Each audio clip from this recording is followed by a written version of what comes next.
Mempertanyakan kenapa dari dulu sampai dengan sekarang itu Jokowi tak pernah mau hadir ya, baik laporan apapun di persidangan. Jadi kalau dia sekarang yang saya lihat tadi datang ke Polda Metro Jaya dengan kuasa hukumnya, itu menurut saya ada satu kemajuan untuk pelaporan kita yang dilakukan oleh dari Taufik dari Solo dan juga oleh TPUA yang di Dumas di Barreskrim. Jadi artinya kita mendukung itu segera diproses ya gitu. Dan kalau dia sudah berani datang lapor, dia juga harus berani datang untuk nanti di BAP terhadap laporan yang lain.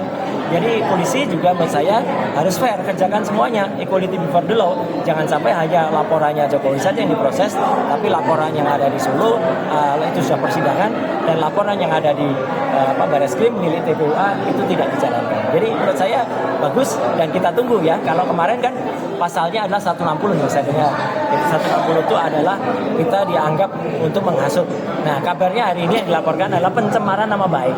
Ya, nggak apa-apa. Kita lihat nanti apa yang dilaporkan dan bukti-buktinya apa. Tapi sekali lagi, semua tidak akan terjadi. Tidak akan terjadi apa yang dilaporkan sebagai pencemaran nama baik itu kalau tidak dikaitkan dengan dugaan adanya ijazah yang tidak benar atau palsu, termasuk juga dari skripsi yang sudah kita periksa sebagai bukti primer di Universitas Gadjah Mada tanggal 15 April kemarin, yang jelas-jelas itu skripsinya palsu, palsu atau tidak memenuhi syarat untuk sebuah kampus besar seperti Universitas Gadjah Mada. Jadi teruskan saja, dan kami menyatakan ya kita taat pada hukum ya, kita nanti akan lihat. Dan alhamdulillah sekali lagi terima kasih kepada dukungan masyarakat yang mereka menyatakan membersamai kami semua berempat untuk menghadapi ini, bukan selaku individu, tapi kami ini adalah selaku penyalur atau penerus suara rakyat. Sampai saat kalau Rosyur sendiri ini mengusut soal ijazah Pak Jokowi sejak kapan sih Pak? Nah, ini selama ini ada intimidasi nggak Pak yang dialami?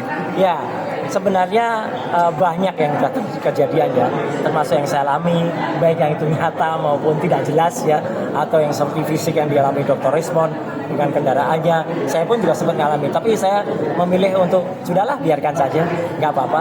Kalau orang bekerja dengan tangan kotor ya, dia akan sulit membersihkan tangannya. Jadi artinya biarkan saja. Kalau mengenai rayuan agar tidak melanjutkan perkara ini ada nggak Pak? Enggak ada. Saya pikir itu tidak perlu terjadi, dan saya juga mendengar kabarnya akan ada islah dan sebagainya ya. Menurut saya serahkan pada masyarakat ya gitu. Karena islah itu adalah merupakan satu hal yang ya aneh gitu. Kalau sudah terbukti palsu, bohong, kok islah gitu ya. Jadi kan biarkan masyarakat yang menilai. Kalau saya dan ketiga sahabat yang lainnya, Pak Rizal Fadilah, Dr. Rismond dan juga Dr. Tifa, kami menyatakan tetap akan terus berkarya, dan apapun yang terjadi kita akan juga hadapi.